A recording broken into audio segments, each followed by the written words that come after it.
everybody, I'm local artist, Audra Lambert. I live here in Wichita Falls, and today I'm going to share with you how to draw with one-point perspective. So when you're drawing with perspective, it means that you're going to draw on your two-dimensional piece of paper and make it look three-dimensional and give it depth. So if you were to see a box like this, and you can see multiple sides, if I can see the side, I can see the top, and I can see another side, it is three-dimensional, you can see. And if you were looking at it from this way, it looks like a flat thing. But if you look at it from an angle where you can see more sides of it, it kind of pops out, right? So what we're gonna do today is we're gonna learn how to draw with a one-point perspective. So what you're gonna need is a piece of paper. Any piece of paper will work. I'm gonna use this big one so that you guys can see what I'm doing. You're gonna need a straight edge. I'm gonna use this ruler. It doesn't have to be a ruler because we're not gonna actually be measuring anything. So just anything with a straight edge. You can use the side of a book or anything you may have. You could use a box if you want, if you have something like that around. I'm suggesting that you guys use a pencil and make sure it has an eraser. You're gonna want to erase some of your lines. Today, I'm gonna use a big marker so that you guys can see all my lines and everything. And the first thing that I'm gonna do is I'm gonna draw what's called a horizon line. Have you ever heard of the horizon? And you look out over and see where maybe the sun is setting or the sun is rising, and you see the line where the earth meets the sky is gonna be your horizon line. So one thing I like to do when I'm learning to do new methods is I like to look at a book. And this is a book that I have been looking at. It's called The Art of Drawing Scenery, Landscapes, and Buildings. And this particular book has a section on linear perspective, which is what we're gonna be doing. So this is an example of a one-point perspective, and you can see that there's a horizon and there's the 1 point. So we're gonna kind of talk about how you go about doing that. First thing I'm gonna do again is I'm gonna draw that horizon line. It doesn't have to be anywhere specific on your paper. I'm gonna draw mine right here.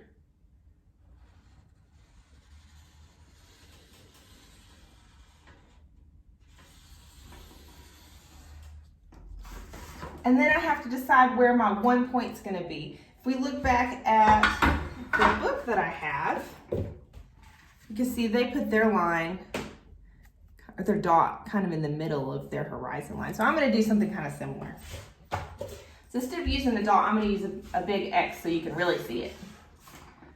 But you can draw a dot if you prefer. So that's gonna be my point. And everything is gonna come off of that point, and that's gonna serve as my guide. So the next thing I'm gonna do is I'm gonna draw those guidelines. And what they're gonna do is they're gonna help me to know where the edge of my objects and boxes are gonna be. I'm gonna start mine right here. I'm gonna draw a dotted line so you can see that that's the guideline. You can draw a straight line without the dots. If you're using a pencil, you'll be able to erase the part you don't need later. So there's our first guideline. It's kind of at a 45-degree angle from the horizon line. It doesn't have to be that angle particularly, but that's the one I'm going to use today. I'm going to do kind of the same thing over here. It doesn't have to be exactly the same, as long as it comes from this point right here.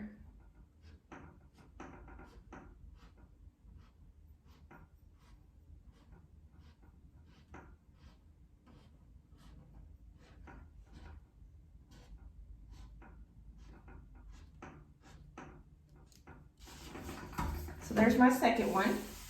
I'm gonna have two more. So the third one I'm gonna do right about here. And these are just gonna guide me when I draw.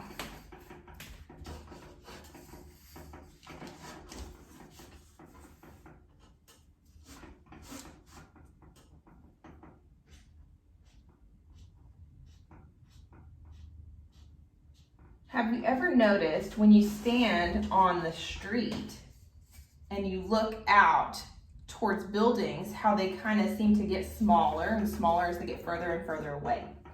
So that's what we're going to be doing with these guidelines. It's going to help us to draw so that the objects look like they're receding in space, and the closer they are, the bigger they are, the further away, the smaller they look. So now what I'm going to do is I'm going to imagine that this is a sort of a landscape, and I'm going to draw in 2 buildings on either side of my paper. And the first thing I'm going to do is I'm going to draw the side of my building. Try to make sure it's nice and straight.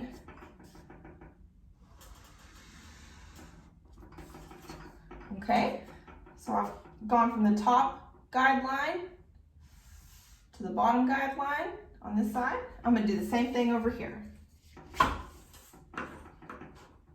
Trying to get it parallel with the edge of my paper as much as I can.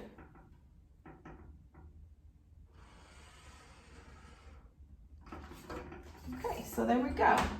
Got this one and that one. So now I'm going to do the bottom of my building.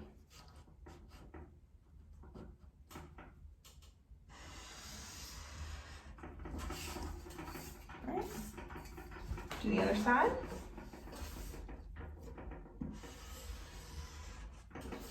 And the top.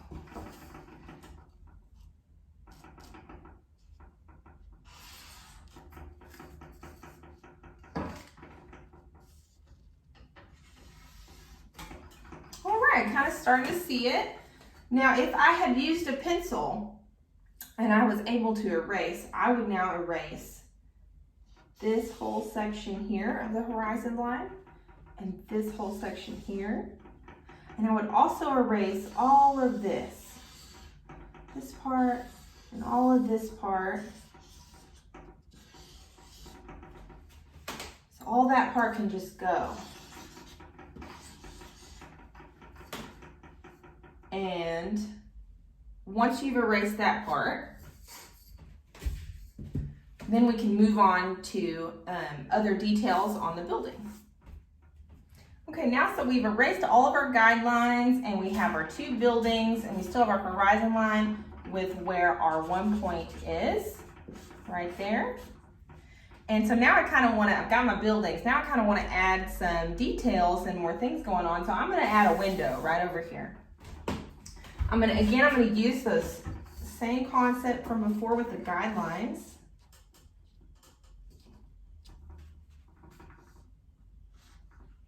Going to come down.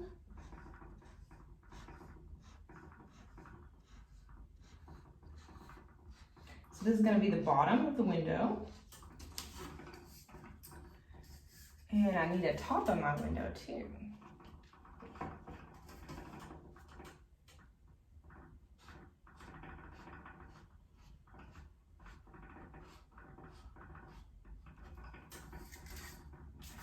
What other things could we put on our building other than a window?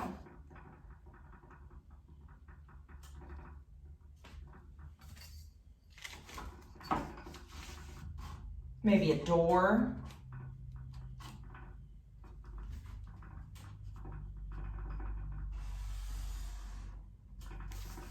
Or something else even. Ooh, maybe a chimney. What are some other things you can think of?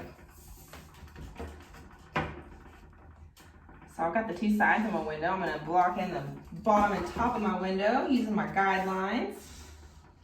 Now again, if I had used a pencil like you guys and I had an eraser, now I could erase all of this dotted part. All of these guidelines, I could just erase all of that part.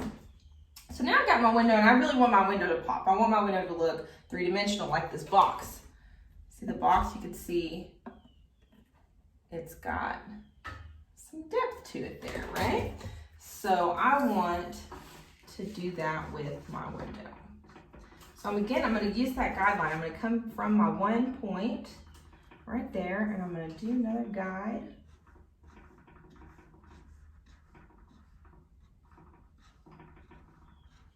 So this is going to be the inside of my window. Then I want to put the side of the window so that it looks like the window is going in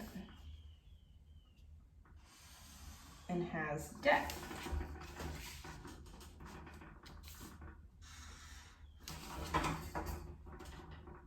So it's always got to have a corner right there. So we got the side of the window, the bottom lip of the window, and it's got this little bitty corner right there. Okay, so now I can really have fun with it. Now I've got an inside of my building, there's an outside of my building, we've got this landscape going on. We could really draw whatever we want in our landscape, whatever you can imagine. I kind of want there to be something coming out of my window. So I'm just going to imagine that there's like a big old stream of water coming out of my window. Somebody's got a hose in there and they're spraying it out the window, and it's coming all the way out and splashing out here. And the more details that you can add, the better.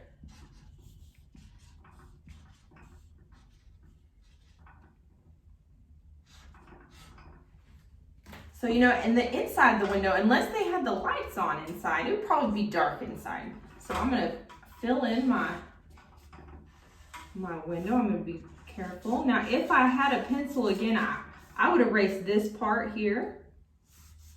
I would erase all of that. I would erase this line. And that way it would be a continuous from the inside to the outside, and you wouldn't see the edge of the window or the edge of the building. You would just see the water. And if I had some crayons or some markers, I could even color it. I could make my water any color I wanted. There could be other stuff in the window. There could be people in there. There could be animals. Anything that you can think of. What else could there be?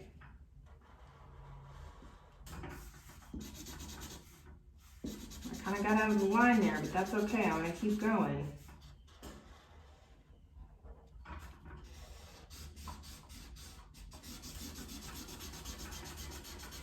Even when I make a mistake, I try to keep going.